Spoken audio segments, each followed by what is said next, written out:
Di JavaScript, objek adalah salah satu tipe data paling fleksibel dan penting untuk membangun aplikasi yang kompleks. Di video ini, saya akan membagikan JavaScript Object Cheat Sheet berupa kumpulan metode dan fitur penting yang akan membantu kamu bekerja dengan objek lebih efektif.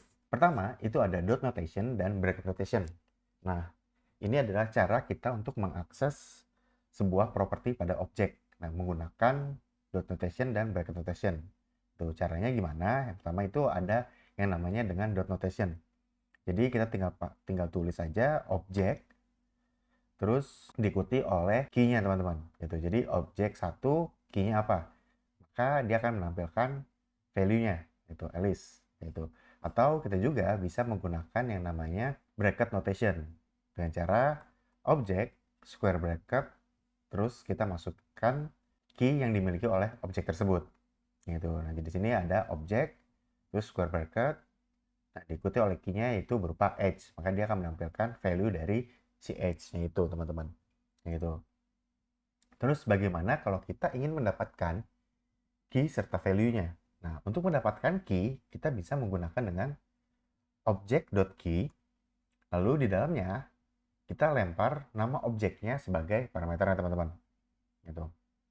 Jadi di sini aku bilang kalau misalkan object.key obj1 gitu. Nah, dia akan menampilkan dalam bentuk array gitu ya. Jadi dalam bentuk array dia akan menampilkan kira-kira apa aja key yang dimiliki oleh objek tersebut, teman-teman. Kayak gitu. Oke. Selanjutnya untuk mendapatkan value-nya sama seperti key, kita tinggal tulis saja object.value terus kita lempar variabel objek kita sebagai parameternya, teman-teman. Nah, maka dia akan menampilkan kira-kira objek yang dimiliki oleh kita itu memiliki value apa saja. Nah, di sini value yang dimiliki adalah Alice dan 25, teman-teman ya. Gitu. Terus bagaimana kalau misalkan kita ingin mendapatkan keduanya? Mendapatkan pasangan key value-nya, teman-teman. Nah, kita bisa menggunakan yang namanya entries. Jadi kita tinggal tulis object.entries, lalu kita masukkan objek kita ke dalam parameternya. Nah, di sini dia akan menampilkan, teman-teman, object entries terus name Alice dan age-nya itu adalah 25 gitu. Jadi dia bakal dibuatkan dalam bentuk multidimensional array kayak gitu, teman-teman. Jadi satu array-nya itu memiliki elemen key value-nya. Lalu bagaimana jika kita ingin menggabungkan dua buah objek yang kita miliki? Misalkan di sini kita punya objek target dan yang kedua itu ada objek source, teman-teman. Nah, kita ingin menggabungkan kedua hal ini atau kedua objek ini. Nah, kita bisa menggunakan yang namanya object.assign. Gitu. Nah, kita tinggal lempar kedua objek kita menjadi parameter dari si metode assign ini, teman-teman. Gitu. Nah, maka hasilnya adalah seperti ini. Jadi, variable merge itu berupa object.assign dari variable objek dan source, teman-teman. Nah, hasilnya maka dia bakal menjadi satu buah objek. Seperti itu, teman-teman. Oke, selanjutnya bagaimana jika kita ingin membekukan sebuah objek? Jadi objeknya ini tidak bisa dirubah, kayak gitu ya. Misalkan di sini saya punya yang namanya objek frozen object, dia ada key dengan key-nya itu name, terus value-nya itu Alice. Nah, terus saya bilang kalau di sini object.freeze. Nah, maka ketika kita bilang object.name-nya itu kita ganti sama dengan Bob, berarti harusnya kan di sini hasilnya adalah object.freeze itu name-nya sama dengan Bob ya. Nah, sekarang kita lihat hasilnya. Nah, hasilnya dia bakal tetap Alice, teman-teman. Kenapa? Karena kita bilang kalau si objek yang kita miliki ini di-freeze atau dibukukan sehingga tidak dapat diubah sama sekali, teman-teman. Kayak gitu. Tapi kalau misalkan kita nggak kasih object.freeze, nah maka dia bakal berganti, teman-teman. Dia bakal ganti namanya. Jadi yang tadinya Alice dia bakal menjadi Bob. Ya, kalau misalkan teman-teman butuh membekukan objek tersebut agar tidak bisa diubah, maka kita bilang aja object.freeze. Yaitu dengan begitu, setiap kali ada yang mencoba untuk mengubah value-nya, maka tidak akan berganti, teman-teman, value-nya itu. Selanjutnya, kita juga bisa menggunakan object.child untuk mengunci struktur sebuah objek. Contohnya gimana? Misalkan di sini aku punya yang namanya seal object gitu. Terus aku pengen name age-nya itu diganti teman-teman. Ditambahkan H25, lalu kita bilang namanya itu diganti Alice menjadi Bob gitu. Nah, kalau kayak seperti ini, maka hasilnya adalah objek atau shield objek kita itu akan memiliki sebuah key value berupa name Bob dan age-nya itu 25 teman-teman.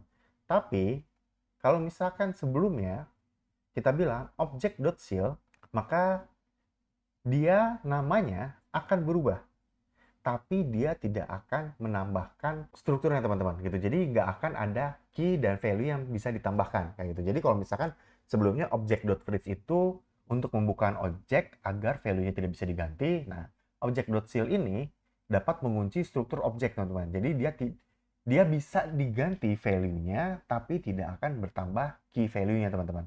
Terus bagaimana kalau kita ingin menghapus properti sebuah objek? Nah, di sini punya Alice, terus umurnya itu 25. Nah, kita tinggal bilang delete object.age. Nah, dengan begitu, objek 2 kita hanya akan memiliki key, name, dan value-nya berupa Alice. Jadi, teman-teman. Oke, lalu bagaimana kalau misalkan kita ingin memeriksa ada nggak sih properti tertentu dari objek tersebut, teman-teman? Gitu. Nah, ini kita bisa menggunakan yang namanya hash on property gitu. Jadi di sini kita bakal cek misalkan si objek pertama kita punya property name nggak? Nah, ternyata dia itu punya ya property name. Hasil outputnya itu berupa boolean true or false teman-teman. Jadi kalau ada ya true, kalau nggak ada ya false kayak gitu. Nah, contoh keduanya itu misalkan di sini kita bilang dia punya nggak kalau misalkan property address kayak gitu. Nah, dia ternyata nggak punya property address teman-teman. Jadi nilai yang dikembalikan adalah false. Selanjutnya ada spread operator. Nah, spread operator ini bisa kita gunakan juga untuk menyalin dan menggabungkan sebuah objek kayak gitu. Misalkan di sini sama ya, kita punya objek ketiganya itu Alice, terus objek keempatnya itu H25. Nah, kita pengen combine kedua objek ini menjadi satu. Nah, salah satunya kita bisa menggunakan yang namanya spread operator. Cara penggunaannya gimana? Cara penggunaannya adalah kita bikin sebuah variable objek gitu. Terus kita tulis titik 3 diikuti oleh nama objek yang ingin kita gabungkan, teman-teman. Gitu. Jadi kayak seperti ini, titik terus obj 3, koma, terus kita mau gabungkan sama apa lagi nih? Oh, titik obj 4 gitu, teman-teman. Nah, maka di sini hasilnya akan sama, teman-teman. Di sini bakal menunjukkan name Alice, age-nya itu 25. Seperti itu. Oke. Selanjutnya ada optional chaining. Nah, optional chaining ini bisa kita gunakan untuk mengakses properti dengan aman. Jadi, ini bisa berguna banget ketika kita tidak yakin apakah suatu properti atau subproperty ada dalam objek tersebut. Misalkan gimana? Misalkan nih, kalau misalkan kita kadang kan nggak tahu ya, objek tersebut ada properti atau subproperty itu nggak sih? Nah, ketika kita akses, kalau kita nggak menggunakan optional chaining, kayak gitu ya, misalkan di sini saya bilang ya, objek 1 address city gitu ya. Nah, dia bakal menampilkan error teman-teman. Gitu. Jadi error cannot read properties of undefined. Gitu. Jadi dia bilang nggak ada nih properti ini. Gitu. Nah, berbeda kalau misalkan di sini kita menggunakan yang namanya optional chaining.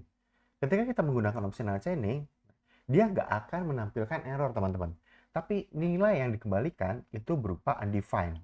Gitu. Jadi beda dengan langsung diakses begitu aja ya. Jadi kalau misalkan langsung diakses begitu aja tanpa ada optional chaining, dia akan menampilkan error kalau misalkan tidak ada properti atau subproperty yang kita maksud di dalam objek tersebut. Oke, selanjutnya ada yang namanya null list coalescing, teman-teman. Nah, null list coalescing ini untuk menangani atau menghandle value null atau undefined dari sebuah objek, teman-teman. Dan bisa kita gunakan saat kita ingin memberikan nilai default jika sebuah variabel bernilai null atau undefined. Seperti itu. Jadi misalkan contohnya di sini kita punya objek obj5 ya, variabel obj5, terus dia itu memiliki key berupa name dengan value-nya 0. Nah, kalau kita akses, otomatis nilai yang dikembalikan itu akan 0, teman-teman. Nah, gimana caranya kalau misalkan kita pengen jika suatu objek memiliki value 0, maka kita set value defaultnya adalah misalkan di sini anonymous gitu ya teman-teman ya. Dalam kasus ini kita pakai yang namanya anonymous gitu. Nah, di sini caranya kita bisa menggunakan si knowledge coalescing ini. Bagaimana? Misalkan di sini caranya adalah kita tinggal tulis obj5.name terus diikuti oleh tanda tanya, lalu diikuti oleh nilai defaultnya.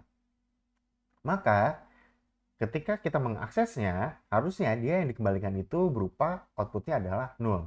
Tapi di sini outputnya berupa anonymous, teman-teman. Jadi kalau misalkan ini kita hapus, nah dia bakal null. Tapi kalau misalkan kita pakai si knowledge coalescing ini, dia bakal unknown. Atau misalkan di sini anonymous tadi ya. Ya.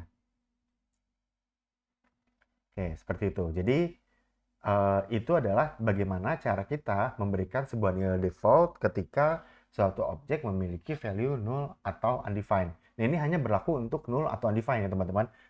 Nggak berlaku untuk sebuah nilai yang bernilai falsy gitu, atau seperti 0, string kosong, atau false kayak gitu ya. Itu nggak berlaku teman-teman. Gitu. Oke, jadi itu aja untuk video kali ini. Sampai jumpa di video-video selanjutnya. Mau belajar lebih lanjut? Daftar di Rea Bootcamp sekarang juga. Buka link yang ada pada layar atau klik link di deskripsi.